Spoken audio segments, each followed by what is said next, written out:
then suddenly it's not about defending or celebrating yourself. It's about embracing our shared vulnerability and being okay with the choices we make, knowing that we make choices, being okay with it, and being willing to change our minds.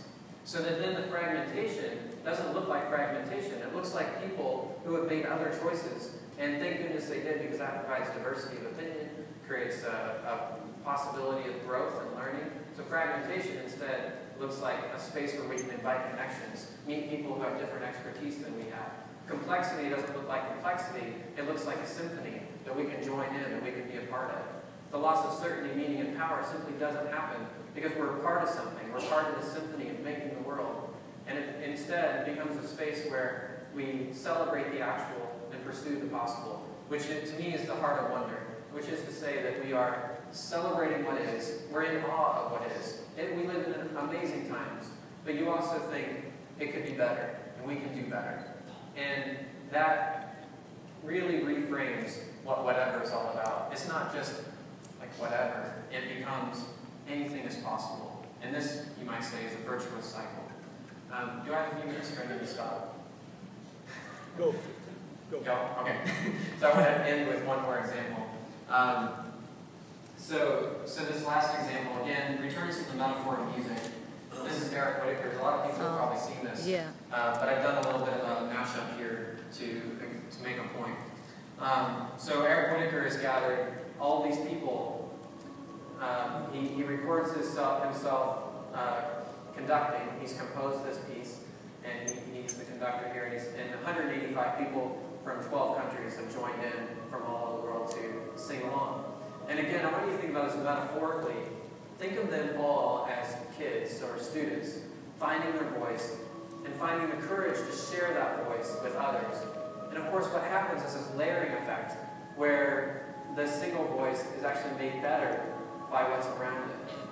And this actually happens in very serious contexts as well. So, for example, in Kenya in 2008, after the elections, there was chaos everywhere. So these 4 Kenyans got together and they created Ushahidi, which means witness in Swahili.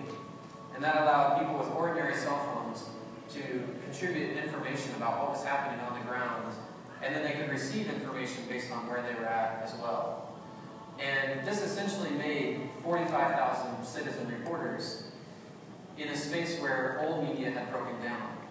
And then those people, the 4 Kenyans, gave that platform away so other people could build on it. So 3 years later, when the Haiti earthquake happened, some students at Tufts University were able to implement the same platform and just rename it to Ushahidi Haiti. And they got hundreds and hundreds of thousands of messages that said things like, "We're looking for Gaby Joseph, who got buried in Royal University." And these are all maps, not instantly mapped, and not on Google Maps, because Google Maps wasn't good enough. They're mapped on OpenStreetMaps, which is itself a collaboration of thousands of people tracing satellite imagery. Those are the maps that are on the ground.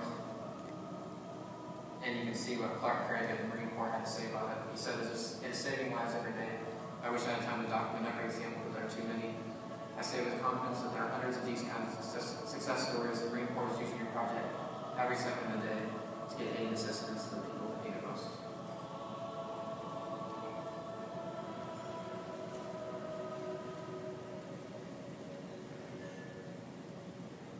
And that, I think, is an example of the magical combination that we have, magical opportunity we have right now, when you foster a sense of wonder and then set them loose